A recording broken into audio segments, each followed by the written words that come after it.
screen with you all. And I'm going to share screen, and hopefully that's right. And I'm going to go over here and just adjust everything. There we go. And this evening, I want to talk about clues from the bidding, and there's also an example of clues from the play, and something called the law of vacant places. And if you haven't come across that, I will describe what that means in a minute. But yeah, as declarer, how you can sometimes make certain deductions from the bidding and from the play, and how you can use that to your advantage. So let's start with an example of a hand here where North, your partner, has opened one club, and East here overcalls a diamond, and you're going to bid one spade here. You would bid one spade anyway, but that one diamond overcall has slightly improved your holding in that it makes it perhaps more likely that the ace of diamonds is on your right with East, and maybe that's improved your hand. Anyway, you bid one spade anyway, and West now bids two hearts. And if we look at North's hand, we'll see that that two heart bid has actually improved North's holding. North has got the ace queen of hearts, but the fact that West overcalled means that West almost certainly has got the king there. So you should be able to make two heart tricks there. In fact, it sort of makes your hearts as though a bit stronger, as though they were ace king almost. It's two very likely tricks there.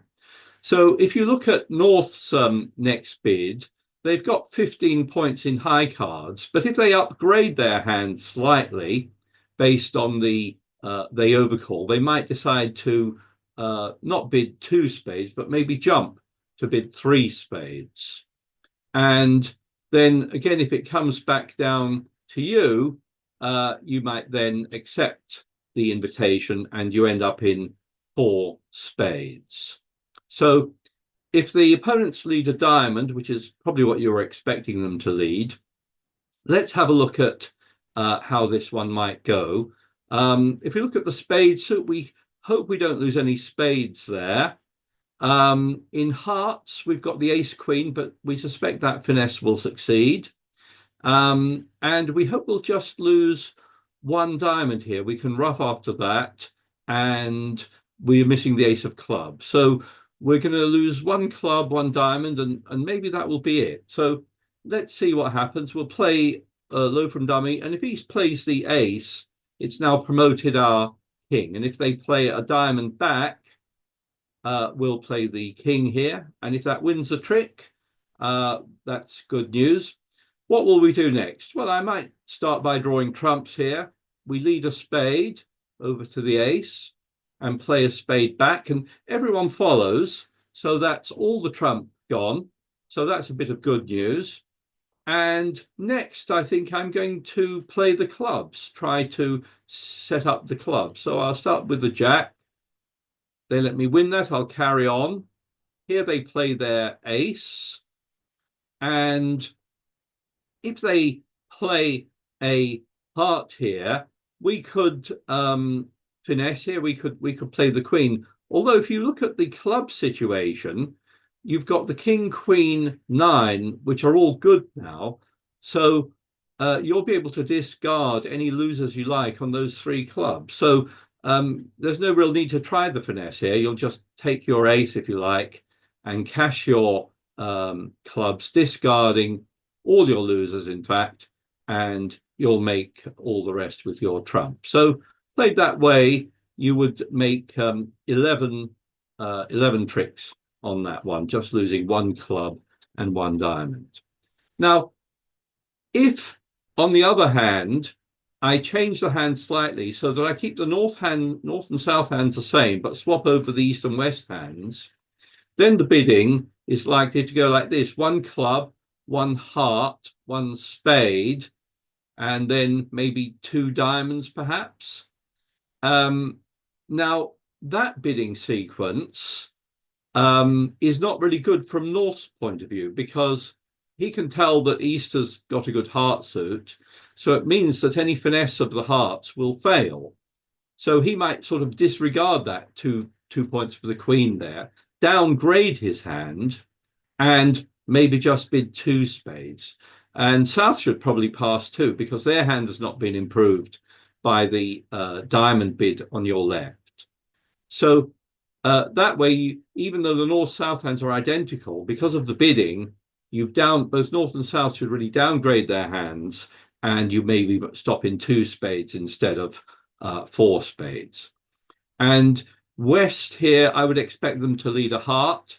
Now, you may well decide not to even risk the heart finesse here. If you do play the queen, which is possibly a mistake, they can beat it with a king. And then East, I would expect to switch to a diamond, their partner's suit. So if they lead a diamond, West can win that one with a 9. They can play their ace, and they can play a third round, which even though you can rough in dummy, East, as it turns out, can actually over-rough with a queen. And then if they play a heart back, Declarer can win that one. Declarer will draw trumps now, but will end up losing one club there. And that should be it. After that, they can rough, and they've just got trumps left. But they'll make 10 tricks there rather than making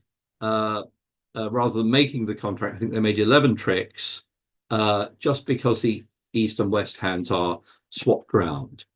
So do think about that in the bidding sometimes. Sometimes you can make a certain deduction from the bidding you hear, and it may cause you to upgrade or to downgrade your hand. Let's have a look at this one here. This was one I sent out at the weekend. And this was actually a hand that was played in an online game. And nearly everyone on this hand ended up in a 4-heart contract. This is how it went on one occasion. It went 1 heart by South.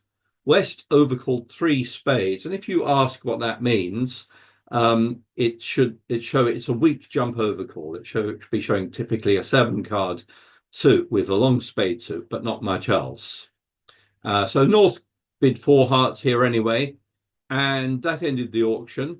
And West here led a spade.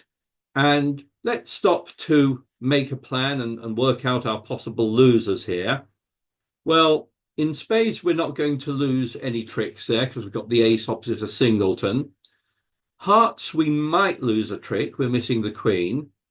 Diamonds, we hopefully wouldn't lose any tricks. In fact, we may be able to establish the diamonds. And in clubs, we've got two losers there. So we may or may not lose both of those. We'll try the finesse at some point, perhaps. But we're in danger of losing a heart and perhaps a couple of clubs. Now, when this hand was played, this is how it was played one time. The spade was led. Declarer called for the ace from dummy and won that first trick. And let's suppose you next turn your attention to trumps. And you've got 9 trump here, including the ace king, but you're missing the queen, although you have the jack 10. Now, normally, with 9 trump missing the queen, the odds favor playing just the ace and the king. In fact, I put this suit combination into a program called Suit Play, which you can see at the bottom here. And this is a Windows-based program that you can, if you go to suitplay.com, you can download it. It runs on Windows, and it allows you to put in any suit combination, and it will tell you what your chances are of success and also the best way to play it. So I put in this trump combination in there, and when I click on OK, it comes up with this analysis, and it does a couple of things. It's giving me 2 lines of play that are equally good, A or B, and both of them actually just involve cashing the ace and then the king, or the king and then the ace. And it's saying that I will make 5 tricks 57.9% of the time if I play it that way, just by cashing the ace and the king. And here on the right, you can see the actual possible layouts and which one, which layout will lead to 4 or to 5 tricks. By the way, normally if you just had the ace king and didn't have all these high cards like the jack, 10, and 8, the odds would be slightly less than 57%. But they're improved a little bit because you've got the higher cards like the jack and the 10 there, and the 8. So if you play this just in the normal way, you would play the ace and the king, and you'll make all the tricks if the queen drops, basically. If the queen is a singleton, or if it's a queen is a doubleton. And you can see those situations there. If the queen is a singleton or doubleton, you'll make all the tricks. But this hand is a little bit different because there's a bit of a clue in terms of the bidding here.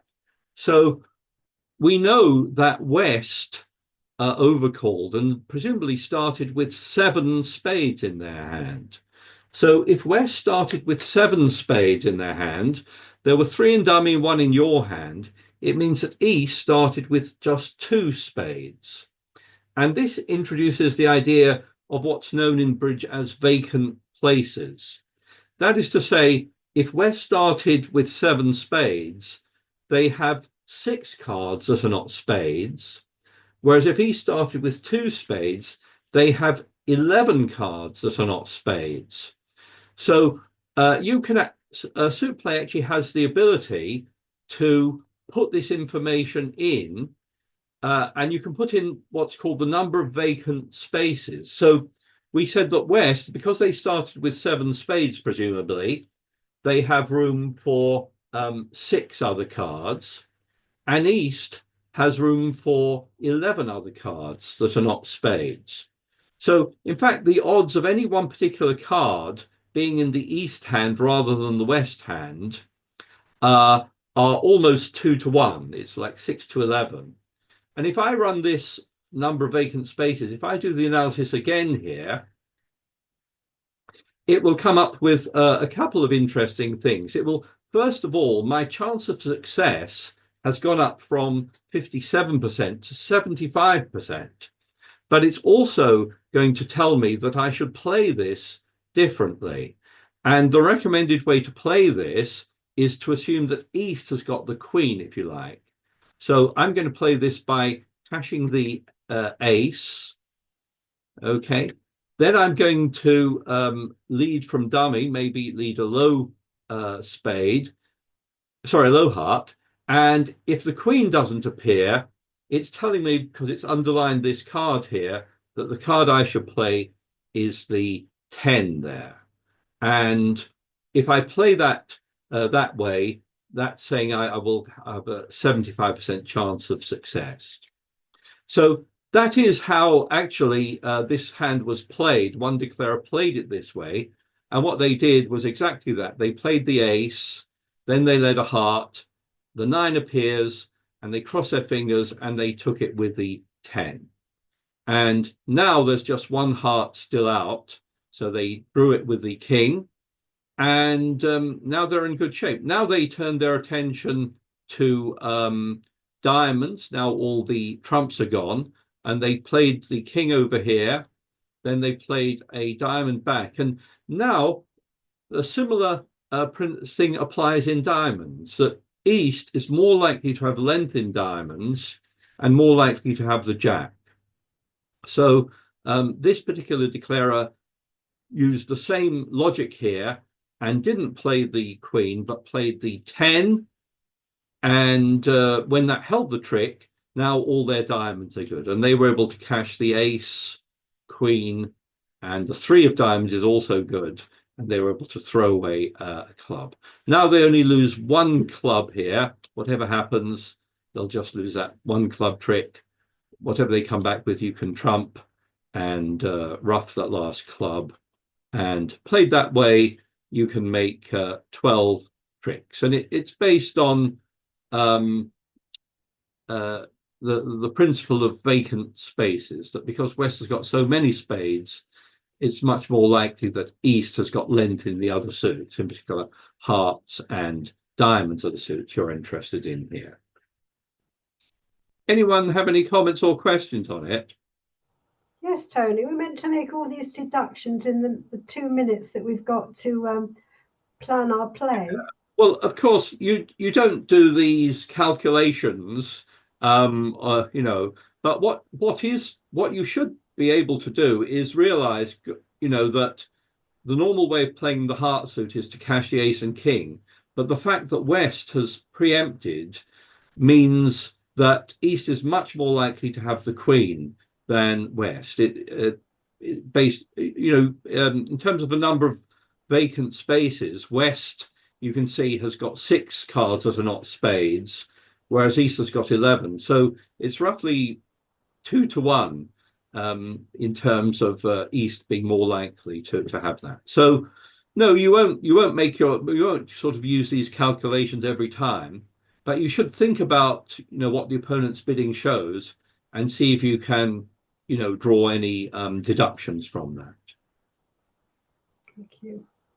Anyway, if you don't play it that way, you're likely to lose to the queen, and then you may well also lose at least a couple of clubs here, because when East wins the queen of clubs, they may shift to a club, and then you'll lose 3 tricks there. So, but if you think about the principle of or the law of vacant spaces, that may steer you in the right direction. Could I just ask one question about the preempt of West? Yes, It's very weak. it is, isn't it? And yet, when I looked at this board, everyone had actually preempted 3 spades. Yes, but you're right. It's definitely lacking high cards in spades. But Yeah. Interestingly, nearly everyone chose to preempt 3 spades on this hand, even though the suit quality is not what you would like it to be. Let's try another one. Again, this time West has opened 3 spades, and it goes pass over to you. And I've got the first poll of the evening, which is, what do you think South should bid with this hand? So let me launch that poll. Let's suppose that you're vulnerable and the opponents are not. And we'll launch a first poll. What do you think you would bid with the South hand?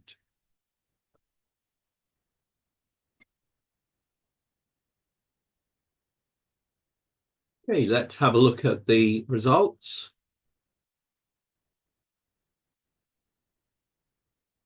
And it's almost 50-50, but slightly more have gone for double, and the rest of you gone for 4 hearts. And no one, I'm pleased to say, decided to pass. So what do we think? Well, those of you who bid double, what are you hoping for? You're thinking maybe your partner will, certainly that double should be for takeout, but there's really only one suit I'm interested in. If my partner bids, if I double, my partner bids a minor suit, I'm still going to bid 4 hearts anyway.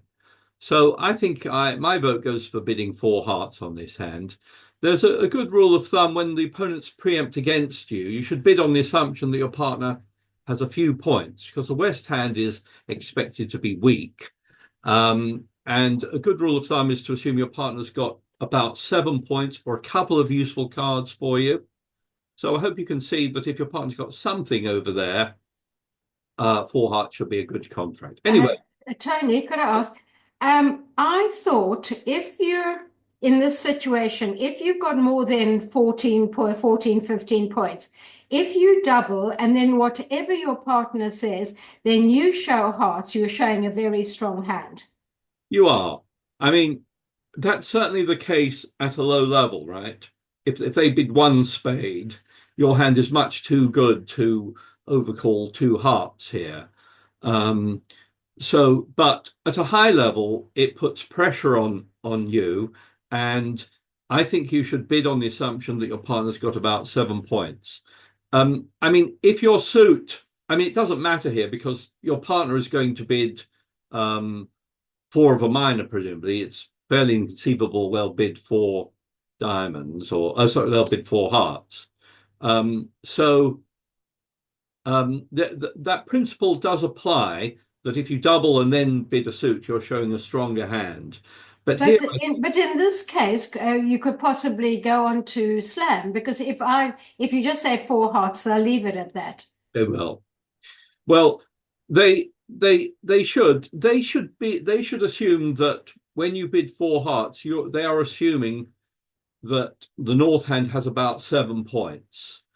And if North has substantially more than 7 points, then they should think about going on. So that guideline of 7 points applies both ways here.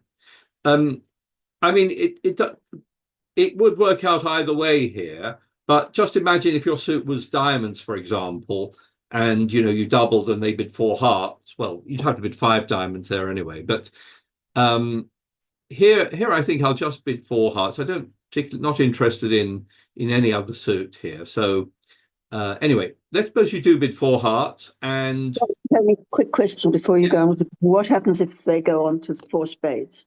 I think I'll double that. Okay, thank you. I mean, I don't think. I don't think. I mean, I can't be sure about it. I would hope that one or other of us would double four spades, and if my partner didn't double, then I think I would. I mean, it's hard to be certain that you're going to defeat four spades, because but you've got three aces, so you don't need much to defeat four spades. Anyway, you bid four hearts one way or the other, and the opponents lead the king of spades, and this is a time for you to make a plan here. And if you look at where you're and you see your partner does pretty much have what you were hoping for, in the sense they've got 8 points there, and they've got two useful cards, the ace of spades and the king of diamonds. And if you think about your possible losers, it looks like I'm going to lose a spade, a diamond, and a club. So it looks like you're in reasonable shape here. But I have a question for you, which is how many spades does East have? How many spades do you think East has? And I'm going to launch that poll in a moment. And the question is, based on the bidding, how many spades do you think East has? So let's have a look at the results. This should have been the easiest question I've ever asked you. Almost unanimous, but zero. But one person said one, and one person said three. Well, if you assume that that West here has got a 7-card suit, you can see 4 in dummy and 2 in your hand. 7, 8, 9, 10, 11, 12, 13. Yes, East is expected to be void in spades. So if you work that out, then I hope you will realize that you should not play your ace at trick 1. In fact, if I click on the GIB button here, it's telling me that I can make an over trick, which is what the one green one says. But if I play the ace, I can be defeated by one trick. So what I must do here is try to make a trick with my ace of spades. And what I'm going to do is deliberately play low here. Play low. East, as we suspected, doesn't follow suit. They discard a club here. If West continues with another spade, I have to again play low. And if they play a third spade, fortunately, I can still play low, or it would get roughed. And this time I can rough it in the south hand. And what I've done is I preserved the ace of spades. So now I'm going to draw trumps, and I actually get quite a bad trump break. The trumps divided 4 in one hand. But what I've done is I've preserved my ace of spades. I'll just bring up the 4 hands here, because this is how it was actually played on one occasion. And this declarer actually did very well here, because they they took their they took their ace of diamonds, then they played the last heart. They're actually trying to squeeze the opponents here, and then they played a diamond over to the king, and this declare actually played the ace of spades, and they're hoping that East on this occasion discards the wrong thing. And East did actually discard a club here, so Declarer made an over trick here because it set up the club, and they made 11 tricks here. But they should make 10 tricks anyway. And once you stop to think, once you stop to count the spade distribution, you realize don't play the ace, and you should make a trick with the ace later on, as long as you don't play it at trick one. Finally, let's have a look at this one. And this time we're going to make some deductions based on the defense play. You open one no trump, that's a weak no trump showing 12 to 14. And your partner raises you to 3 no trump, and the opponents lead the 3 of spades. So if we stop to count our top tricks, I think we can see we've got 2 spades, we've got 3 hearts, we've got 2 diamonds, and we've got the ace of clubs. So we've got 8 top tricks there. And if you think about where another trick might come from, you might be thinking of the hearts. Maybe we'll get a favorable heart division. Anyway, let's play low from dummy, and let's suppose East plays the queen of hearts. And I've got the final poll of the evening for you. At this point, the first question is, who do you think has got the jack of spades? Is it East or West, or can't you tell?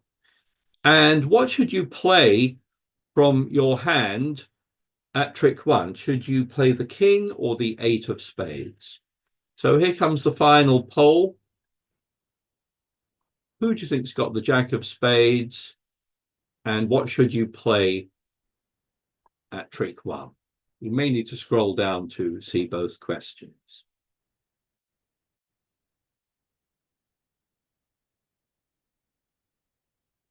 Have a look at the responses.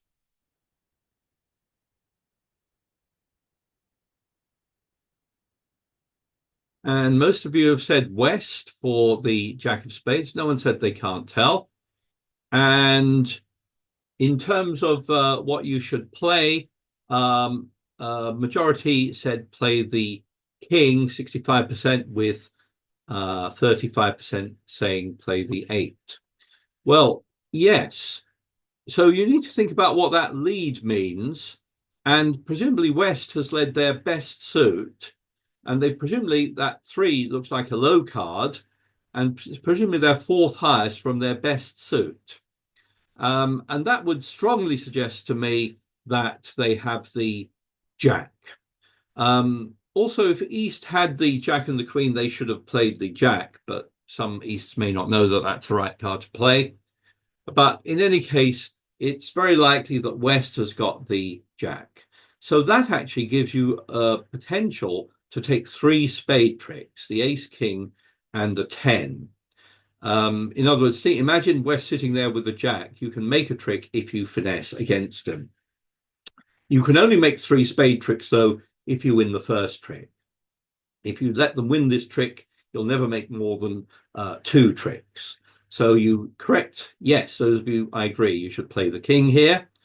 And now what? Well, we need to keep in our mind that West has probably got the jack of spades. We're not going to play spades yet, though. We might try the hearts. So we play 3 rounds of hearts. We hope that they drop. They don't. So there's a high heart out. One Easter got it. And what else? Well, we could try playing the spades now, although there's actually also a possibility that we can make an extra trick in diamonds. It's not so clear here. But again, if the diamonds were to divide 3-3, we could make an extra trick, although we'll have to lose one along the way. So let's suppose we play diamonds. We'll play another diamond. We're losing this one, but we're not in terrible shape, because the worst that can happen is that they can cash 1 heart. And of course, if they were to lead a spade back, that would just help us. Instead, they lead a club. So we take the ace there. And now we're going to see how many tricks we can make in diamonds and in spades. In fact, at this point, if I bring up the four hands, it's actually important to play the spade at this point. If I click on the GIB button, it says you can make an over trick, but you must lead a spade now. You must risk the finesse here. Of course, if it goes wrong, you'd be very embarrassed, but here the 10 wins the trick, and you cash your ace. Then you play your ace of diamonds, and when both opponents follow suit, your last diamond is actually good. So played that way, you can actually make 10 tricks there by making certain deductions about what the opening lead is likely to show. Anyone have any questions or comments on that? We'll end the talk there. Let me just stop sharing my screen. And oops, there we go. And we'll start the game in about 10 minutes. If you need a partner, just join the game. And if I see you sitting on your own, I'll come over. And if you see someone here you want to play with, you can unmute yourselves and speak up now.